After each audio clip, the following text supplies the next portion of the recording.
નાવા ધોવા માટે પાણી નથી માંગતા, અમે ફક્ત ને ફક્ત પીવા માટે પાણી માંગીએ છીએ। જે આ પ્રકારનું ખીર જેવું પાણી છે અને ડોળું છે, હવે આવું જો પાણી પીવામાં આવે તો આ લોકોને બીમારીની સમસ્યા।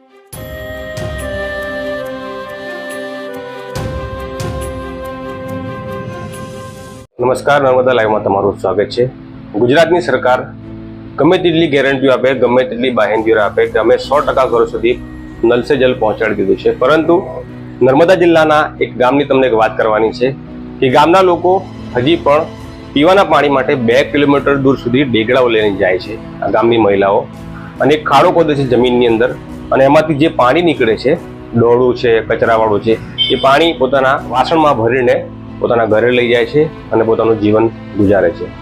કદાચ અમદાવાદ કે સુરત કે મેટ્રો સિટીમાં રહેતા લોકો અથવા ગૃહિણીઓને આ ગામની, આ જંગલની મહિલાઓની જીવનમાં કેટલી હાડમારી છે અને પાણી મેળવવા માટે કેટલો સંઘર્ષ કરવો પડે છે એની કલ્પના નહીં હોય। આ ગામના એક જાગૃત નાગરિકે વિડીયો બનાવ્યો છે અને એને સોશિયલ મીડિયા પર પોસ્ટ કર્યો છે। આ વિડીયોની અંદર આ સરકારના વિભાગોની, આ સરકારના બાબુઓની તમામ હકીકતોને પર્દાફાશ કરી નાખવામાં આવ્યો છે। બીજી એક વાત છે કે આ ગામ સ્ટેચ્યુ ઓફ યુનિટીથી થોડા કિલોમીટરના અંતરે છે।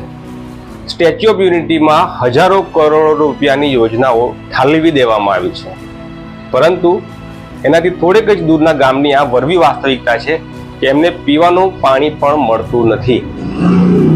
બીજી કમનસીબીની એક વાત એ છે કે આ લોકો સુધી મીડિયા પહોંચતું નથી, અને જ્યારે આ ગામના લોકો પોતાની વ્યવસ્થા, પોતાની સમસ્યાને સોશિયલ મીડિયા થ્રુ લોકો સામે મૂકે છે, તેમ છતાં તેમની આ વ્યથાને અખબારોમાં કે કહેવાતી ટીવી ન્યૂઝ ચેનલોમાં સ્થાન નથી મળતું।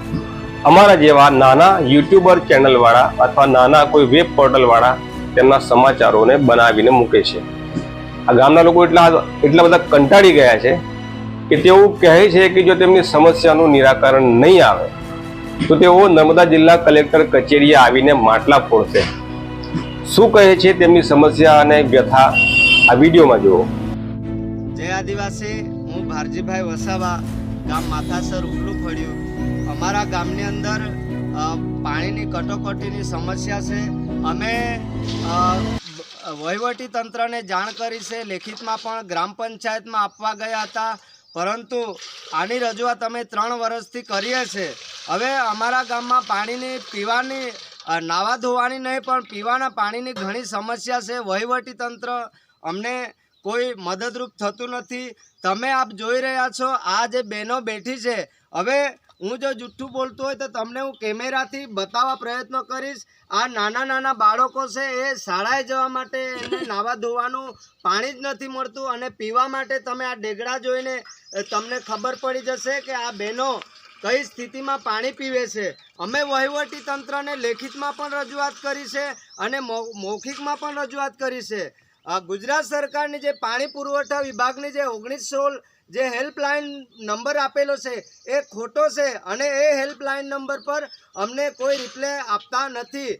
જ્યારે અમે પૂછવામાં આવે છે, સરપંચને કહીએ છીએ તો સરપંચ કહે છે કે અમારી જવાબદારી નથી। જ્યારે અધિકારીઓને ફોન કરીએ છીએ, અધિકારીઓ ફોન ઉઠાવતા નથી।